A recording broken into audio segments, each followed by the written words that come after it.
Trees in the built environment require some maintenance in order to get along with other elements on the site. Typically, pruning is thought of as simply keeping a plant in its place or just making it smaller. In reality, pruning is necessary to improve clearance, reduce risk, improve aesthetics, and good plant health care. Plant selection plays a role in pruning. Be sure when you're planting a new tree, you select a tree with a good, strong central leader system and not one that's got a codominant stem. This is an example of a codominant stem. You can see the wide angles here, and there's no real central leader system. As a tree grows, this will have a risk of splitting, which could be a potential risk or hazard later on. The equipment for pruning is fairly simple. The majority of the work can be completed with 3 simple tools. First, we have the bypass pruners, which is for branch sizes of less than 1/4 inch. The next we have the bypass loppers, and this is typically from 1/4 inch up to 3/4 inch. For anything larger than 1 inch in diameter, you want to use a pruning saw. This has a specialized tri-cut blade, which is made especially for pruning branches. Pruning is considered one of the worst maintenance practices performed on trees. The reason is that pruning is actually wounding the tree in order to accomplish our objectives. Wounds can lead to disease and decay if they're not pruned properly. Also, excessive pruning or poorly timed pruning can lead to stress, decline, and even death. Never top a tree. This is a sure way to weaken the tree structurally. Topping is actually excessive pruning between branch growing points, leaving stubs and wounds which lead to decay and dieback. There should be a purpose for every cut that you make on a tree based on the objectives for pruning. The primary objective of pruning should be to develop a strong structure.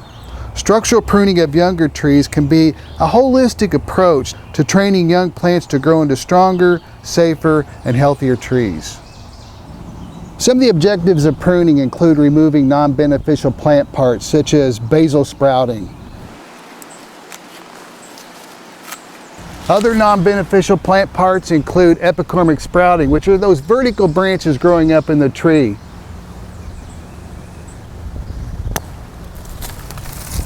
And finally, other non-beneficial plant parts include crossing branches or branches with poor branch angles.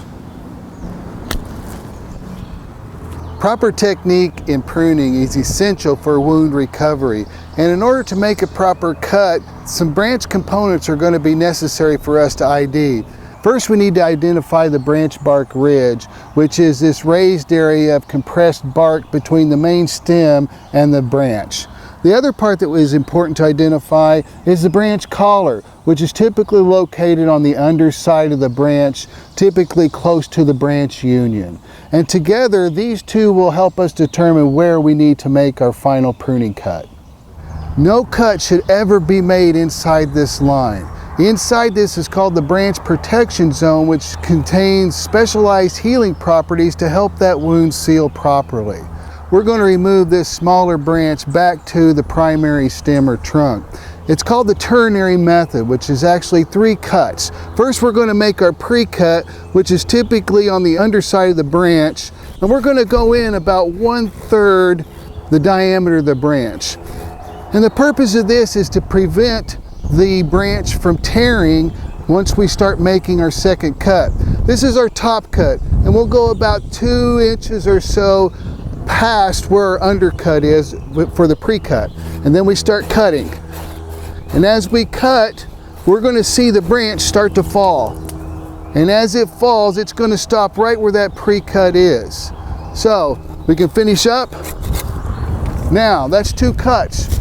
Remember, there's 3 parts to this. If we leave this is a stub which cannot support any type of leaves or branches to keep it alive. So all this will be is a conduit for decay. So what we're going to do is go outside the branch bark ridge and the branch collar, which we found earlier, and make our final cut. So we've got the smallest wound possible so it can heal quickly and effectively to seal off against any type of fungal organism which can cause decay. Once the cut is made, leave it to the tree to seal the wound and recover.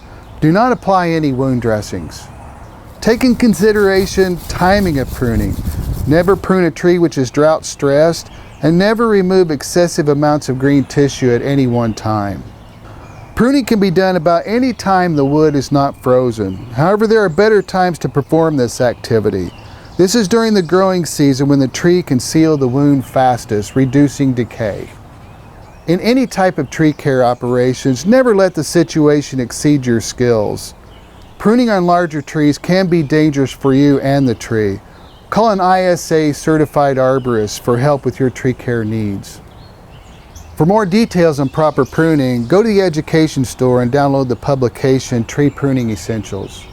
Take care of your trees and they will take care of you.